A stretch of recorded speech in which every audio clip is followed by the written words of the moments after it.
before you work on a horse, even if they're eating food, especially a very green baby horse, you want to make sure you halter them, because this lets them know that you are doing stuff and you want them to stand still. So when you teach your horse how to tie, they kind of get it. So while I'm not going to tie him because he's eating and he doesn't care to leave, I just put this on him like that. He's like, let's see what Auntie's doing. Hi. Just like, are we coming out? Don't eat me. Go eat your hay. Don't let me tie you up. Go eat your hay. It's because I smell like, you know what.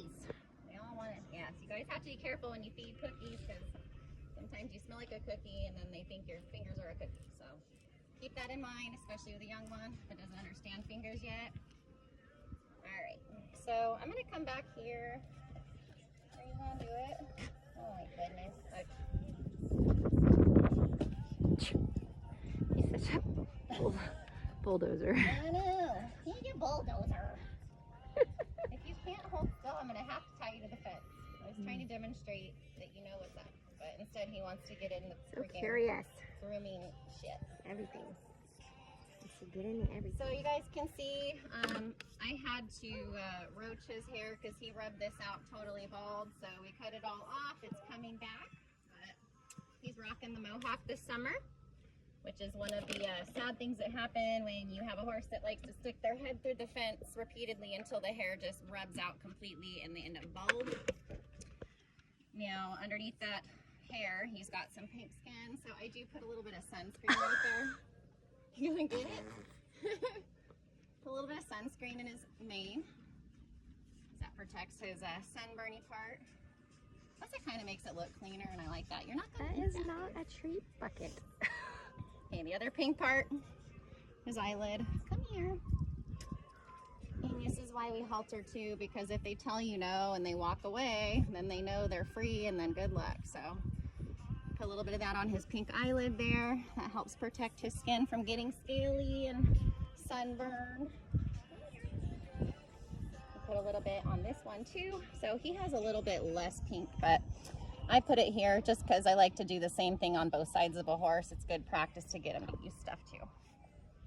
So we go into our little sunscreen routine.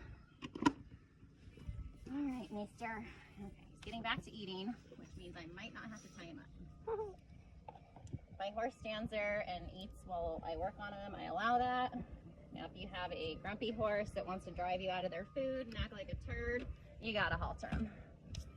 Some of them even need to take clear out of their stall because they don't like to be messed with in their home. So with him, I'm trying to teach him that I can come in and work on him, you know, while he's busy and he doesn't have to be worried about it. Of course, he is back in the grooming box again.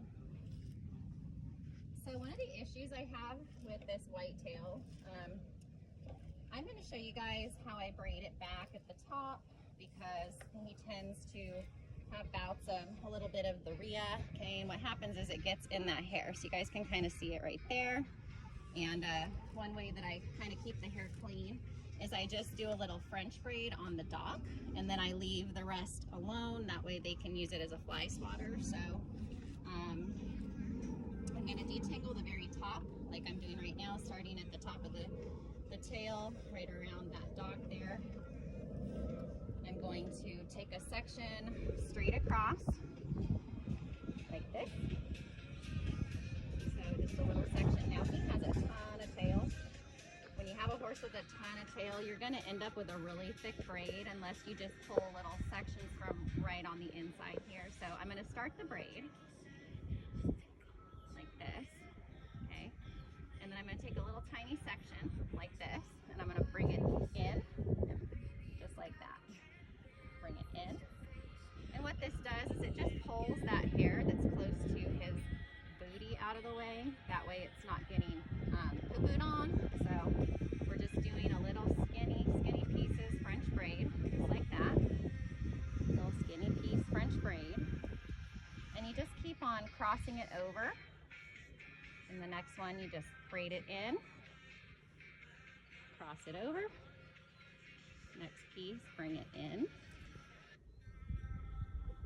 cross it over.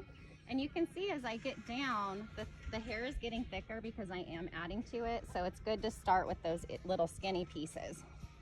That way the rest of the hair is kind of contained inside this here. So it's all like wrapped up neat inside these braids. So what I do is I just keep going down. Now the tail has a bone, so you can go all the way down this whole section. He has a bone till about here. Okay, so I can take this braid all the way down to the end of that tail dock and put a little French braid and leave the bottom. Now I didn't do my homework and detangle him very good, so I am struggling a bit, but if you're in for like a fast solution, pulling that hair back, you can see he has a ton of hair. He is half gypsy vanner. I don't have to baby this hair. It naturally grows really thick. So I'm gonna end the braid right there, but you can go all the way to the bottom of the bone. And then you can keep braiding that section down. It'll just add to his fashion here. And you wanna use some super bands, you guys. Super Band brand. Now if you use an oil-based conditioner, it will break down any rubber, so it's better to use a silicone-based type of conditioner for leave-in, or it will dissolve your rubber bands. But I usually use 2 or 3 on him, and I just go ahead and wrap it around the very bottom like that. And now he's been braided back, and his tail is still good for a fly swatter, and he's not gonna go on this part. So you guys can actually see the staining. You see the dark hair there? That's staining from not keeping it back. So if you guys want to keep your horse's hair out of there, that's a solution I have for you. Nice job. Thanks.